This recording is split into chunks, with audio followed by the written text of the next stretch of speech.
All right, go ahead. Ask a Realtor Show, number 5. Live at 5, we're here today with special guest Scott Hillegass, Mr. Scott Hillegass. He is a lender with Fairway Independent Mortgage, and Scott was gracious enough to join us today. He's going to be talking to us about USDA loans. All right, so... I've been in the business 16 years. How long have you been in the business? I've been in the business 18 years. So together we've seen some things. For those of you who are just tuning in, we did a dry run and never mind. And she forgot already. That's right. Lee is not here today, so Junior is sitting in. Junior will standing. not. You are killing this thing. We rehearsed this like 14 times. We did not. It's live. Courtney, you want to start? Yeah, sure. The first question, these are the most common questions asked for USDA loans. The first one, what does it take for a buyer to qualify for the USDA loan? All right, first and foremost, it's the area the property in is one of the big things. You can find that on USDA.gov by looking up eligible properties for USDA loan. That's my little sidebar. Qualifications as far as income, what are you looking for? Qualifications as far as property? We'll move to property later, but income, yes, and credit scores.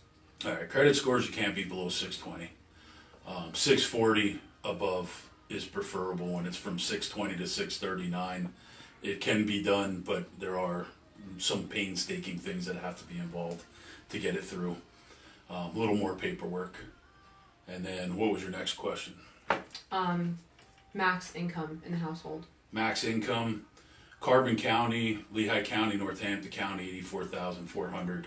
And then surrounding counties, when you get to Lackawanna, Monroe, those other areas, 78,200. And that is for anyone residing in the home with a job. That includes your 15-year-old son who has a paper route and claims it on his taxes. Okay. So anyone that resides in the home. That would be keeping grandma with us and she gets Social Security. That income, smart. All the income counts. So that is, there. We'll get into it, but there are a lot of great things about USDA, but that's one of the little snafus. It's basically for medium income families to help them get in the home with little down to no down, which we'll get into and very cheaply. So perfect. Next one, how much money does the buyer need to put down? Let me rewind. Okay. I think about 4 seconds ago I said 0% down. 0%? It is no money down. You can do 0% down with this loan. So amazing. You do it. It would be nice if you had some reserves, but you can do 0% down, which the only other loan that rivals that is a VA loan.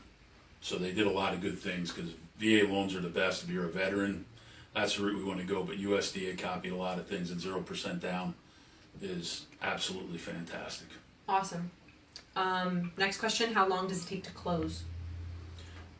Here's one of the little hiccups. It takes a little bit longer than a normal loan does to close.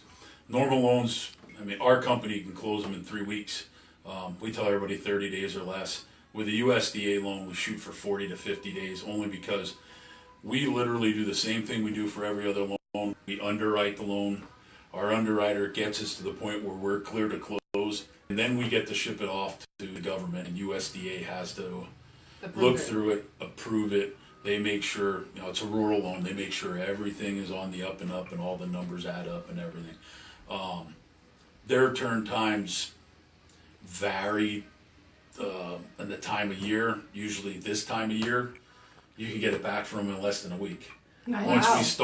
Once we start getting into May, June, July, and things start kicking off, that's where we always say let's do 40 to 50 days just to be safe. However, once we get the clear to close, you can always move the closing date up once we have it. But they could get to the 2-week mark somewhere in that area, and that's once we have it underwritten in-house, right, and ready to close. Then it gets shipped off. So now's the time to buy. Yeah. And by the way, when I say shipped off, this isn't Pony Express. It literally digitally goes and they get it instantly. Right, email, but they run behind at times. It all depends. So 45 days isn't bad. Good. All right, that's it for my questions. You're next. All right. Fire away. Does the house have to meet certain standards? You mentioned that it has to be in a certain location. I believe most of Carbon County qualifies for the USDA loan. Most houses in the county. And Yes. does the house itself have to meet certain standards? Yeah, I mean, as far as the appraisal, they do a conventional appraisal on a USDA loan, but it has FHA requirements. So the government basically goes by what you would see on an FHA loan and does it for a USDA loan. So there's a couple particulars, like, you know, the handrails not I see that one a on lot. steps, window sills with chip paint. Those are a couple of things. I mean, in all reality, over the last couple of years, they really took a step back on beating up FHA loans. It's a lot more in line with conventional now, anyway. Good. And then going back to your question, can't be in a flood zone. So you can't get USDA loans in a flood zone. You can get FHA. And in-ground swimming pools are a no-no. I know there's word they've been working on lifting that, but I'm sure it has to do with liability. I go by what rules they give me. I don't read between the lines. Yeah. And of course, stay tuned, because if we come back next week, that could change. Because everything changes now. Unless you've been in a cave and haven't seen the TV or the internet, rules change all the time. Which is one of the reasons why we asked Scott to come today. Realtors learn basics, but when you've got questions for a lender and what kind of loan and what the requirements are and what you qualify for, it's very common for an agent to say, here, call a lender. Here's a few names, pick one, call one, use one you trust, use a local banker, if you have associations with them. But the lenders are the ones who are going to give you the most up-to-date and accurate information about loans and qualifications. And lenders can get you pre-qualified and describe what options you have the same day now, right, Scott? Yep. The other question I have for you, Scott, is mortgage insurance required on a USDA loan? There is mortgage insurance on a USDA loan. It's approximately half of what it is for an FHA loan. Wow. Really? Yep. And the upfront is, well, I mean, I'll give you the figures, but I don't want to depress people if they aren't qualified for USDA loan and have to go FHA. 'Cause they'll be- Warning, don't get depressed. Yeah, I mean, you know, you're going to hear somebody like, oh, I got to get myself a USDA loan. And you call me up and I go, I'm sorry, you don't qualify for whatever reason is. And then you'll be like, oh my God, I got to get an FHA loan. Listen, FHA loans are great. It's just, if you can qualify for the agricultural loan, the USDA loan, things are quite a bit cheaper. Again, there are some disadvantages, there are some advantages. One of the advantages is the monthly mortgage insurance is 0.35 for a factor, where FHA is 0.85. Wow. So hypothetically, on a $100,000 loan, mortgage insurance might be $42 on an FHA, and it could be $31 or $30 on a USDA. And is it the life of the loan like FHA? The Yes. mortgage insurance? Yeah, Life of the loan. and this is what I was talking about, things changing over the course of my career. It started off with mortgage insurance was literally for the first 2 years, and then it dropped. Then it went to 3, then 5, then 7. And now it's at the life of the loan. But, you know, things change with the economy. They are changing things all the time. That could change too. But as far as there is an upfront mortgage insurance too. This is how they fund these loans, and they're able to get you in it so cheaply. So for a USDA loan, it's 1%. For FHA, it's 1.75%. So that's Which literally of the purchase price. Which is why, like, let's say you're buying a house for $100,000, you'll actually have to borrow more than the In $100,000. USDA 101. Well, that was Yep. easy. And it doesn't come out of pocket. It's rolled in. So when they see it, you're actually not 100% financing, which is what they advertise. It's 101% 101%. financing.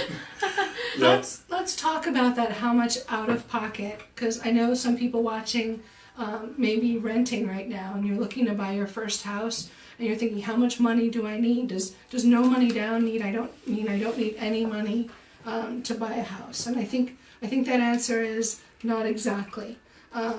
For one thing, the realtor side, to make an agreement of sale legal contract, you have to put down some down money. So even though it's no money down required by the lender, you will see in this area a suggested $500 to $1,000 to put down with the offer. Now that does count towards your purchase price. It's not required by the lender, but the money you want to put down to show the seller that you're serious about buying the house. Right now we're seeing a lot of multiple offer situations. So let's say you're going in and you qualify for USDA loan and you're competing against Joe Smith over here, who has a different kind of loan, and he puts $500 or $1,000 down. You wanna watch that. So legally you don't have to, but you're probably going to be encouraged by your agent to put $500 to $1,000 down to show the seller that you're serious and you've got some skin in the game. The other thing is closing costs. When somebody buys a house or sells a house, there are closing costs. Buyers have closing costs, and sellers have closing costs. So for buyers, they can ask for what's called seller's assist. Seller's assist means the seller is going to, at settlement, give them money to help pay their closing costs. Do you want to talk about that? Sure. I'll do seller's assist and then I'll piggyback off of the renters. Awesome. Seller's assist. 2 words, which really mean I don't have a lot of money in my bank account, so I would like the person selling the house to take some money off of the sales price to give me money to go towards my closing costs so I don't have to bring that much money to closing. Seller's assist. So, in a nutshell, seller's assist, basically, it's easiest to do with an example. Say you're purchasing a home for $100,000. The seller agrees to sell it to you for $100,000 and give you the full 6% seller's assist. That means that is $6,000 that can go towards your closing cost, towards your taxes, your homeowner's insurance, all the things that you have to get with a loan.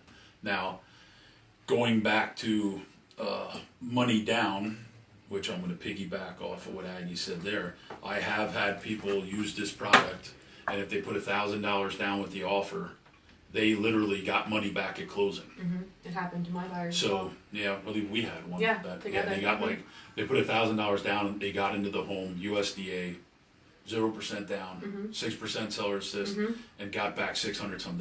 Yep. The only other expense we would want to talk about is the appraisal.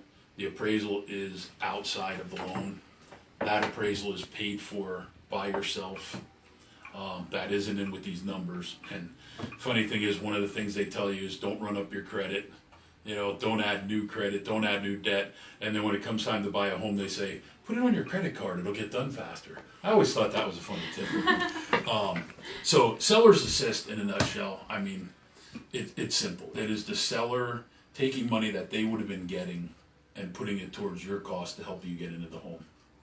Awesome. Piggybacking off of the... Okay. I was going to say, piggybacking off of the renters, one of the biggest myths with the renters is they're renting, they may be living paycheck to paycheck, but you still have similar bills that you have with buying a house, and renters believe, well, I can't buy a house, there's no way I can afford to buy a house. There is. VA, USDA, FHA. With FHA, one of the things with FHA, you're talking about positives and negatives. With USDA, you have an income limit. With FHA, you don't have an income limit. And you can have non-owner occupied co-bars to help you get into the home. Don't be scared about that. Big phrase. We're going to tune in on that one on another show. All right, so I got off topic. But anyway, renters, you might want to give us a call. Absolutely. You'd be surprised. You may be able to own your own home instead of renting and paying someone else's mortgage. Because there aren't many rentals available. Right. So some of you aren't finding a place to rent. It's worth a phone call to call a lender and see if you might qualify for a mortgage. I really want to go back to non-owner occupied bars because it really bothered her that I brought that up. No. I'm just kidding. Is it another time? It's 1:15. It's another time. We can talk about it. Go ahead. No, I'm just kidding. I'm just messing with you. And Ralph, Leo. Junior, that's it. Couldn't remember his name. He has a smile on his face all the time. He's ready for St. Patty's Day. Thank you all for joining us. We still have questions. We do? Do we have to stop now? Can we keep going? Or does your battery run out? No, we can keep going. Is there anything else you wanted to talk about? There's no questions. No, you answered that's mine. it. All right. That's it. Stuff? Interest rates are in the mid to upper 4s. and they are climbing. One thing about Donald Trump, say what you want, he's I know, bringing the right? economy around. Interest rates are going up, and they're going to keep going up. Good to know. Yeah. Honestly, I mean, they've been saying the refi boom, so-called refi boom, where interest rates are low, would be over in years, and it's been Yeah. damn near the entire time I've been in the business. Yeah. So now's the time to buy. Yeah, I mean, if I knew, for the older people, if you remember the E.F. Hutton commercials, if I knew the answer to where rates were going, it would be like an E.F. Hutton commercial. You go, oh, Scott Hillegass is talking now, and everybody be quiet and listen. My gut feeling is they're going up, and I don't think they're coming back down. Scott, thank you so much for joining us today. Thank you guys all for tuning in. Anything else you want to add, Courtney? I don't think so. Oh, reduced commissions. Oh, reduced commissions. If you're looking to sell, we offer reduced commissions for veterans, active duty military, pastors, and all first responders. We just sold another house in less than 2 weeks, so we need listings so we can sell them fast. Okay, thank you.